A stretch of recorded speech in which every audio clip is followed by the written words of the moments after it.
மருத்துவமனையில் தவேக நிர்வாகியான சாலமன் என்பவர் அக்கட்சியின் பாடலை தனது போனில் ரிங்டோனாக வைத்துள்ளார்.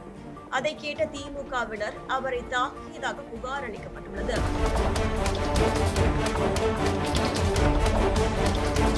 நேற்று இரவு சாலமன் KMC மருத்துவமனையில் சிகிச்சை பெற்று வரும் அவரது சித்தப்பாவை பார்ப்பதற்காக சென்றுள்ளார்.